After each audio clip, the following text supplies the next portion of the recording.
ఎందుకంటే హైకోర్టులో కేసు వేస్తే ఆ కోర్టులన్నీ మీయే, ఆ న్యాయమూర్తులందరూ మీ వాళ్ళే.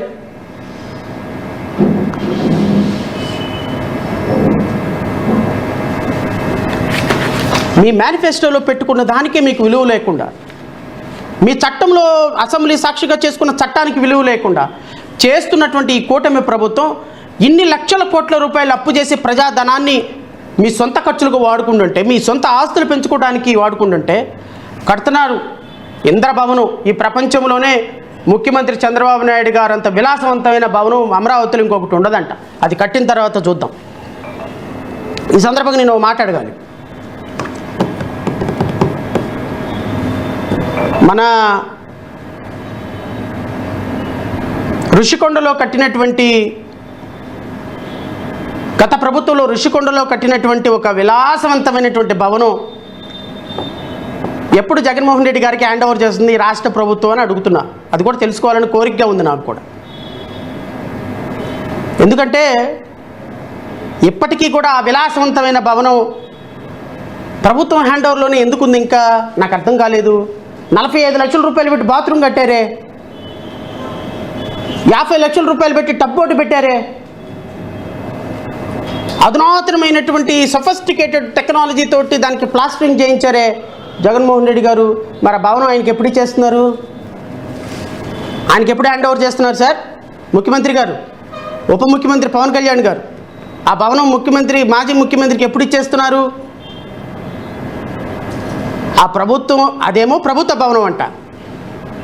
అంటే నేను రాష్ట్ర ప్రజలకి ఈ విషయం, రాష్ట్ర ప్రజలకి కూడా నేను చెప్పాలి. ఎందుకు చెప్పాలి అంటే, ఒక మీడియా యొక్క, నన్ను మా మిత్రుడు ఈ అంశం మీద గత ప్రభుత్వంలో నన్ను ప్రెస్ మీట్కి ఒక డిబేట్కి రమ్మన్నారు. నేను అడిగా డిబేట్కి, సార్ ఇప్పుడు మీరు డిబేట్కి పిలుస్తున్నారు కదా, అది ఎవరి భవనం సార్ అని అడిగా. సార్ అది ముఖ్యమంత్రి గారు ఉండటానికి కట్టుకుంటున్నారు సార్ అని. ఓకే, అది ప్రైవేటు వాళ్ళదా లేకపోతే జగన్మోహన్ రెడ్డి వ్యక్తిగతంగా కట్టుకుంటున్నాడా?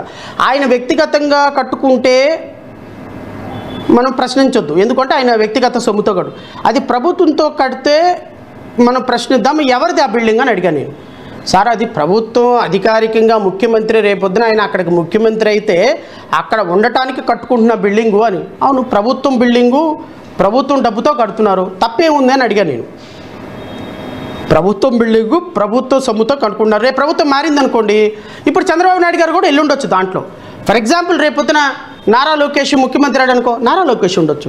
లేకపోతే పవన్ కళ్యాణ్ ముఖ్యమంత్రి అయ్యాడు ఇంకా 15 సంవత్సరాలు అంటే ఇప్పటికి 60, 75, ఆయన 75 సంవత్సరాలకి, ఎందుకంటే 15 ఏళ్ళు నేను ఆయనతో ఉంటాను, 15 ఏళ్ళ తర్వాత ఏదైనా అంటున్నాడు కాబట్టి బహుశా ఆయనకి 75 సంవత్సరాలు వచ్చిన తర్వాత ముఖ్యమంత్రి అయ్యాడు అనుకోండి, ఉండొచ్చు, ఉండొచ్చు. పవన్ కళ్యాణ్ గారు కూడా ఉండొచ్చు. మరి దీనికి 30 లక్షలు, 40 లక్షలు, 60 లక్షలు లెక్కలేంటి? లెక్కలు ఏ కాన్సెప్ట్తో లెక్కలు వేస్తున్నాం? ప్రభుత్వ ధనంతో కట్టారు, విలాసంగా కట్టుండొచ్చు, తప్పే ఉంది. రేపొద్దున ప్రధానమంత్రి, రాష్ట్రపతి ఎవరైనా వచ్చినప్పుడు అక్కడ ఉండే అవకాశం ఉంది. లేకపోతే ముఖ్యమంత్రి గారే ఉండొచ్చు, ఉండాలి అనుకుంటే ఉండొచ్చు. There is no barricade. ఇప్పుడు అది ప్రభుత్వ స్థలమే కదా, ప్రభుత్వ భవనే కదా అన్నాను నేను. అవునండి అన్నారు. అంటే వేరే వాళ్ళు చూసుకొని నేను రానులేండి డిబేట్కి అన్నాను. అలాగా ఇప్పుడు గౌరవ ముఖ్యమంత్రి గారు కట్టుకుంటున్నటువంటి బిల్డింగ్ని ఎందుకు చూపించరు? ఆయన ఇంట్లో 40 లక్షలు 50 లక్షల రూపాయల మిర్రర్ పెట్టుకున్నాడంట. ఏది? బాత్రూంలోకి వెళ్ళి గడ్డం చేసుకునేటప్పుడు ఒక మిర్రర్ ఉంటుందంట. ఆ మిర్రర్ కాస్ట్ 50 లక్షలు అంట. ఎక్కడ ఇటాలియా నుంచి అక్కడి నుంచో తెప్పించారంట. మరి అది కూడా డిబేట్ పెట్టండి సార్,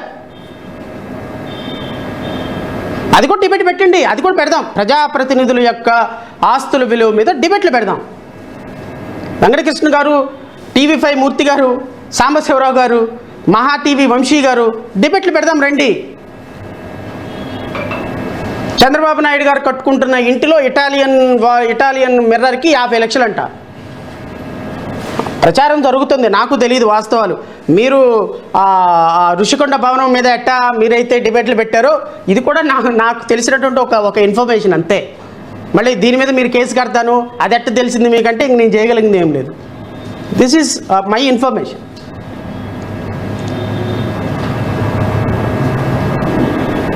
సో మీరు కట్టుకున్న ఇళ్ళు, మీరు కట్టుకుంటున్న సౌదానాలు, మీరు కట్టుకుంటున్నటువంటి ప్రతిష్టాత్మకమైనటువంటి విలాసవంతమైనటువంటి జీవితాలు బయటకు రావా? బయటకు రాకూడదా? చర్చ పెట్టకూడదా? దాని మీద చర్చ ఉండదా? సాయంత్రానికి మాత్రం మేకప్ వేసుకొని కోట్ వేసుకొని రెడీ అయిపోతారా? ఇదిగో ఎస్సీ ఎస్టీ సప్లా నిధులకి ఇన్ని వేల కోట్ల రూపాయలు. ఎంత ఎంత ఎంత మాకు జరిగిన నష్టం ఎంత? నేను చెప్పినట్టు 2,25,000 కోట్ల రూపాయలు. ఈ రాష్ట్రంలో ఉన్న ఎస్సీ ఎస్టీలకి ట్రైబల్కి సంబంధించింది మీ మేనిఫెస్టోలో పెట్టుకొని కేటాయించకపోతే ఒక్క డిబేట్ ఉందా సార్? ఒక్క డిబేట్ ఉందా సార్?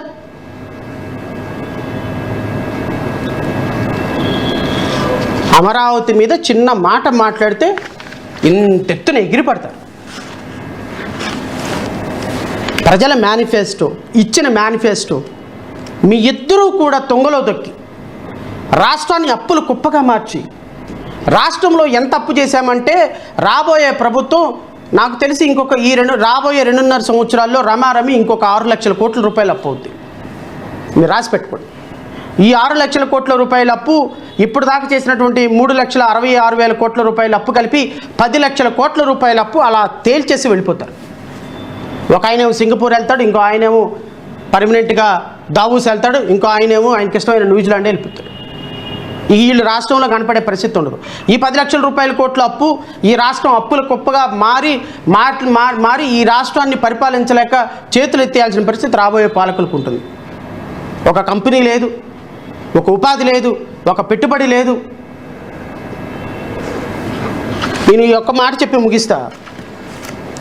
నేను ఎవరిని అడిగాను? ప్రిన్సిపల్ సెక్రటరీని, ఫైనాన్స్ ప్రిన్సిపల్ సెక్రటరీని అడిగా, బాబు ఈ రాష్ట్రానికి ఎంత పెట్టుబడులు వచ్చినాయి, ఎన్ని ఉద్యోగాలు కల్పించారు, ప్రభుత్వంలో ఎన్ని ఉద్యోగాలు వచ్చినాయి, ప్రజల్లో ఎన్ని ఉద్యోగాలు వచ్చినాయి, ఈ ఉద్యోగాల మీద పెట్టుబడులు ఎంత వచ్చినాయి, ఎంత రాష్ట్ర ఆర్థికంగా అభివృద్ధి చెందింది, ఈ రాష్ట్రంలో ఎంతమందికి ఉపాధి వచ్చిందని అడిగితే ఈ మహానుభావుడు ఏం చేశాడు తెలుసా?